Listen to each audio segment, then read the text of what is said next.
और अब आगे बढ़ते हैं अगले सेगमेंट की ओर। महंगाई के विश्लेषण के बाद अब बात नीट पेपर की कर लेते हैं, नीट पेपर लीक की। इस मामले में सीबीआई की जांच जैसे जैसे आगे बढ़ रही है, आरोपियों पर शिकंजा कसता जा रहा है। महाराष्ट्र के लातूर को पेपर लीक मामले का गढ़ माना जा रहा है। यहां से कल सीबीआई ने एक और गिरफ्तारी की। सीबीआई ने कल लातूर की आरसीसी कोचिंग के मालिक शिवराज मोटेगांवकर को गिरफ्तार कर लिया। सीबीआई के मुताबिक शिवराज मोटेगांवकर एक संगठित गिरोह का हिस्सा है जो नीट पेपर लीक कराने और आगे फैलाने में शामिल है। उसने अन्य आरोपियों के साथ मिलकर 23 अप्रैल को ही पेपर और आंसर की हासिल कर लिया था। लेकिन जैसे जैसे मोटेगांवकर और उसके आरसीसी कोचिंग सेंटर के सोशल मीडिया अकाउंट को खंगाला जा रहा है, उसके बारे में नई सच्चाई सामने आ रही है। और इस मामले में अब एक नया खुलासा हुआ है। हमने जब आरसीसी कोचिंग सेंटर के वीडियो को खंगाला, उसमें एक ऐसा वीडियो भी सामने आया जिसमें वो ये दावा करता हुआ दिख रहा है कि उस पर भगवान पांडुरंग की साक्षात कृपा है और भगवान पांडुरंग उसके सपने में आकर उसे नीट एग्जाम के प्रश्न बता देते हैं। आज का जो हमारा नीट का एग्जाम रहा है वो बहुत ही इजी आरसीसी के बच्चों के लिए जाएगा। रिस्पेक्टेड मोटेगांवकर सर की गाइडेंस में जो टेस्ट सीरीज से क्वेश्चन बनाए थे, जो मॉक टेस्ट से क्वेश्चन बनाए थे, एज इट इज क्वेश्चन बनाए हैं।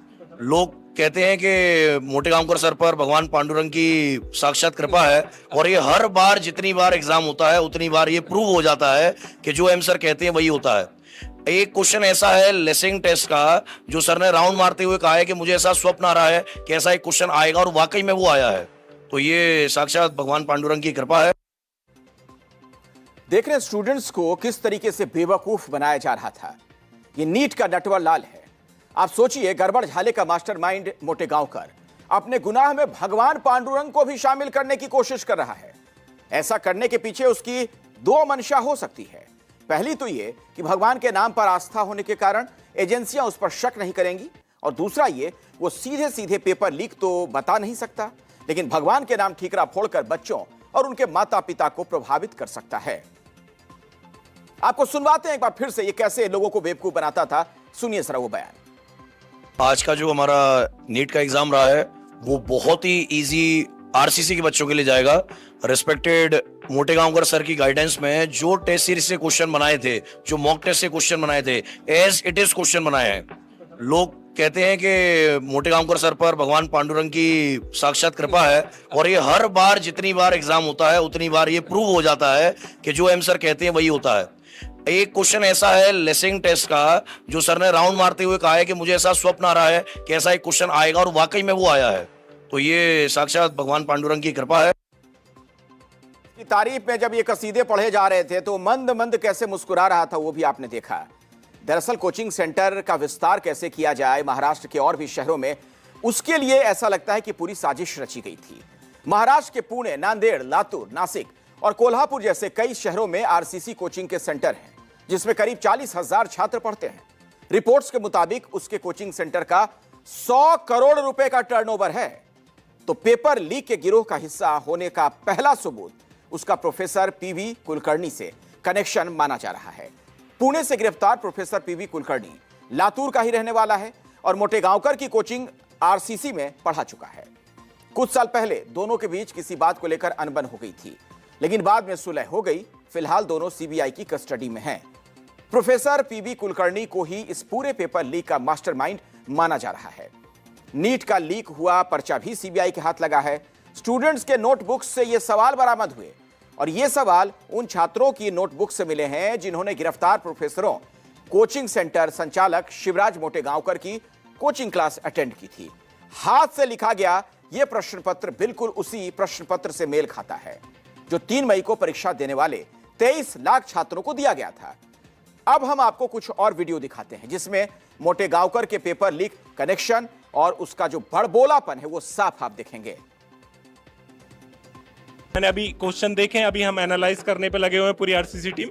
मैक्सिमम अगर 17 क्वेश्चन आए तो उसमें से 12, 13, 14 क्वेश्चन ऑर्गेनिक के हमारे टेस्ट सीरीज से कि अगर एनटीए डाल है तो हम लोग पात हैं। इसका मतलब वो ऐसा लग रहा है हमारे पीछे चल रहा है सर, हम उसके पीछे नहीं चल रहे। हमारा जैसा मतलब हमारे सर 12th के बच्चे हैं एम्स के, है ना, उनके बहुत सारे क्वेश्चन सही हो जा रहे हैं। तो हमारे जो बच्चे यहाँ पे मतलब पढ़ के पूरा गए हैं, उनके तो सारे क्वेश्चंस वैसे ही आ रहे हैं, एज इट इज आ रहे हैं जैसे हम लोग बनाए गए। जैसा कि हमारे एम सर बोलते हैं कि पेपर आरसीसी के टेस्ट सीरीज से बाहर जाता नहीं है, एज इट इज ऐसा लग रहा है सर कि टेस्ट वो सीरीज का जो वो मिक्सचर होता है वही ये पेपर है सर। और मुझे लगता है कि अपने आप बहुत ज्यादा बच्चे आउट ऑफ 180 में केमिस्ट्री में तो 100% श्योर हैं, मुझे ऐसा लगता है, अगर बच्चों ने सिली मिस्टेक नहीं किया होगा। आरसीसी नाम सुन के फ्लावर समझे क्या? आरसीसी में तो हर कोई फायर है। ऑफलाइन रहने दो, ऑनलाइन रहने दो, झुकेगा नहीं साला। तो ये धूर्त कैसे पूरा गोरख धंधा चला रहा था वो तो आप समझ चुके होंगे। अब ये मामला देश की संसद तक भी पहुंच चुका है। संसदीय कमेटी ने एनटीए के अध्यक्ष और शिक्षा मंत्रालय के शीर्ष अधिकारियों को तलब किया है। एनटीए के अध्यक्ष प्रदीप कुमार जोशी 21 मई को कमेटी के सामने मौजूद होंगे। उच्च शिक्षा सचिव विनीत जोशी को भी इस बैठक में व्यक्तिगत तौर पर उपस्थित होने के लिए समन भेजा गया। स्थायी समिति का नेतृत्व कांग्रेस के सांसद दिग्विजय सिंह कर रहे हैं। इस कमेटी में सत्ता पक्ष और विपक्ष दोनों ही दलों के सांसद शामिल हैं, जो एनटीए की कार्यप्रणाली को लेकर सवाल उठाएंगे। दरअसल समस्या सिर्फ इतनी नहीं कि नीट जैसे बड़े एग्जाम का पेपर लीक हो रहा है, बल्कि देश के कई राज्यों में तो भर्ती परीक्षा ही नहीं हो पा रही। तो जो कहेंगे सच कहेंगे में आज से हम एक नई सीरीज भी शुरू कर रहे हैं। हम देश के युवाओं की आवाज बनेंगे।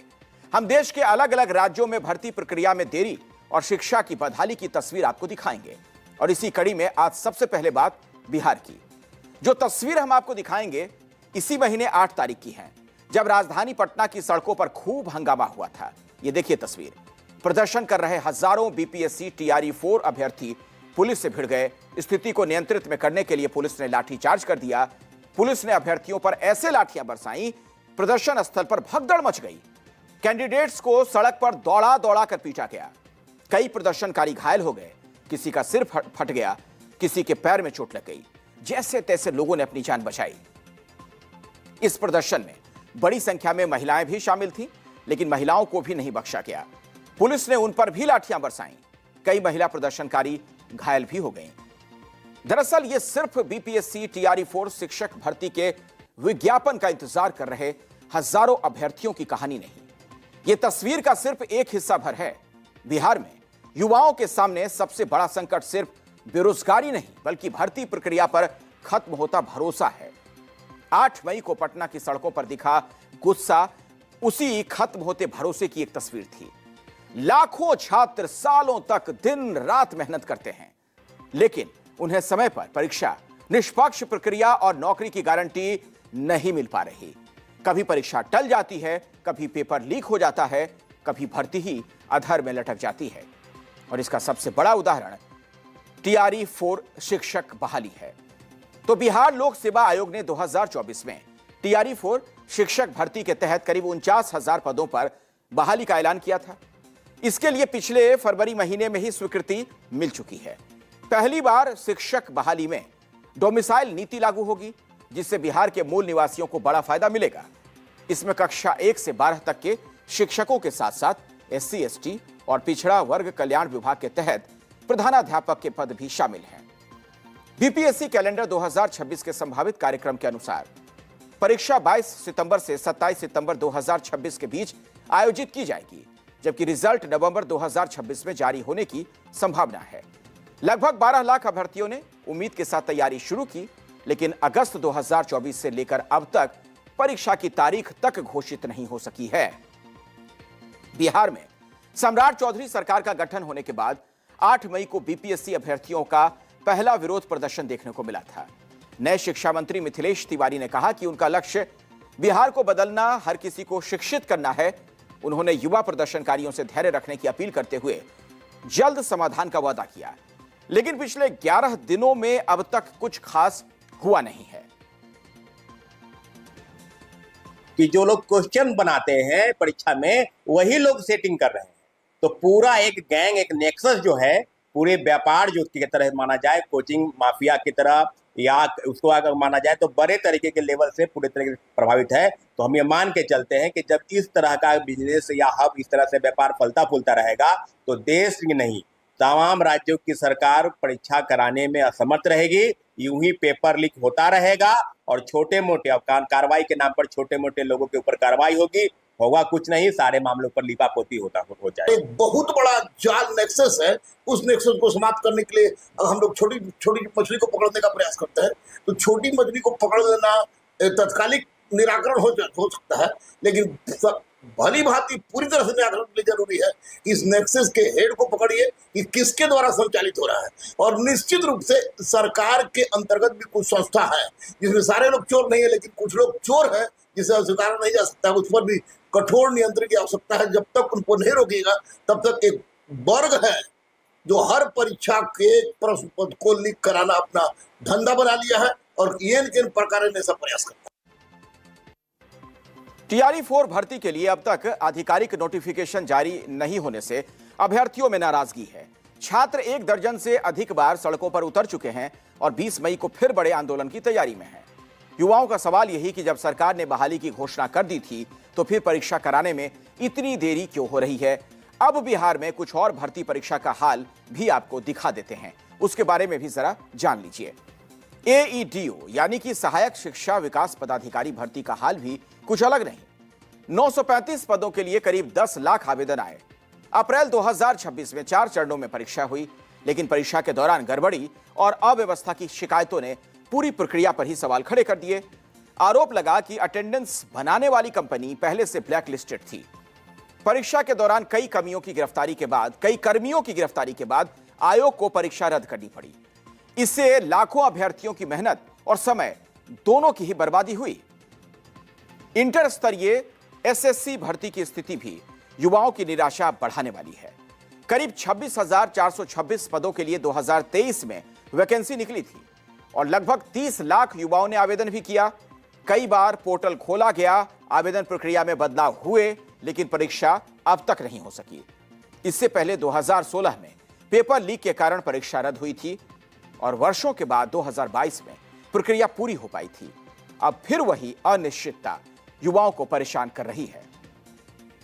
BSSC द्वारा आयोजित चौथी संयुक्त स्नातक स्तरीय परीक्षा यानी CGL-4 में भी 1883 पदों के लिए लाखों युवाओं ने फॉर्म भरे, लेकिन परीक्षा का इंतजार खत्म नहीं हुआ। वहीं दूसरी ओर कई विभागों में हजारों पद खाली होने के बावजूद बहाली प्रक्रिया शुरू तक नहीं हो पाई। सहायक सेक्शन ऑफिसर यानी कि ASO के करीब 1000 पद खाली हैं। प्रखंड सांख्यिकी पदाधिकारी यानी कि BSO के 682 पद रिक्त हैं, लेकिन अब तक विज्ञापन जारी नहीं हुआ। कार्यालय सहायक के 5000 पदों पर 2025 में बहाली आने की चर्चा थी, लेकिन वो भी फाइलों से बाहर नहीं निकल सकी।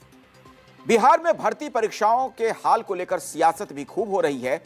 सत्ता पक्ष और विपक्ष एक दूसरे पर हमलावर रहते हैं, लेकिन बात फिर घूम फिरकर वहीं आ जाती है। इन सब के बीच सबसे ज्यादा दबाव उस युवा वर्ग पर है जिसकी उम्र तैयारी करते करते निकल रही है। कई छात्र ओवर एज होने की कगार पर हैं। परिवार की आर्थिक स्थिति, कोचिंग का खर्च, लगातार बढ़ती अनिश्चितता ने युवाओं को मानसिक तौर पर भी तोड़ना शुरू कर दिया है। युवाओं की मांग साफ है, समय पर परीक्षा हो, पेपर लीक पर सख्त कार्रवाई हो, रिक्त पदों पर पारदर्शी बहाली हो और भर्ती प्रक्रिया को राजनीतिक घोषणाओं से निकालकर भरोसेमंद बनाया जाए। बिहार का युवा अब सिर्फ आश्वासन नहीं बल्कि व्यवस्था में भी बदलाव चाहता है।